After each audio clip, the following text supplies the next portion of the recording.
ධනිය උස්සලා දී තියන්න බෑ කොන්දෙන් තමයි කැක්කුම ආවේ.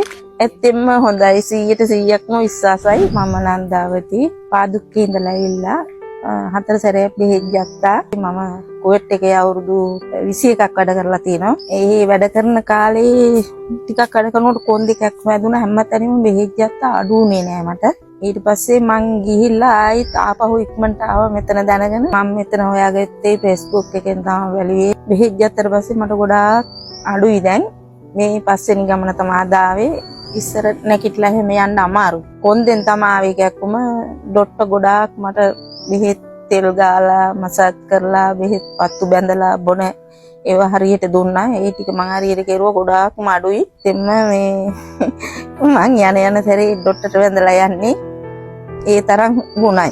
කියන්නේ මට ඒ වගේ කෙනෙක් හම්බුන්නේ නැහැ. බෙහෙත් ගත්තා 4-5 පොලකින්.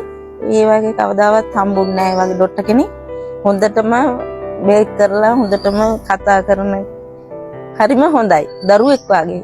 ඇත්තෙන්ම තව ඉන්න අයට කියන්න තියෙන්නේ අපි වගේ රටවල ඉන්න ගොඩාක් කට්ටිය ඉන්නවා. ඒ වගේ අමාරු අය ඇවිල්ලා ඩොක්ටර් හම්බෙලා මේ බෙහෙත් ගන්න කියලා තමයි කියන්න තියෙන්නේ. දැන් මං 4 වෙනි සැරේට මට හොඳට නැගිටින්න පුළුවන්. ආයි දැන් මට යන්න තියෙන්නේ තව දවස් 3ක් තියෙනවා යන්න. ආයෙ යනවා මං. ඉතින් ඒ තරම් ඩොක්ටර් හොඳයි අවංකම කිව්වොත්. නේස්ලා සැලකුවා හොඳට සැලකුවා අපි ගැන වල්ලා හොඳට බෙහෙත් ටික හොඳට දීලා හොඳට සැලකුවා. ඇත්තෙන්ම හොඳයි 100%ක්ම විශ්වාසයි. ඕනම කෙනෙක් අසනීප වෙලා දුක් විඳින්න එපා එන්න කියලා තමයි කියන්නේ. ඇවිල්ලා ලෙඩේ හොඳ කරගන්න කියලා තමයි කියන්නේ.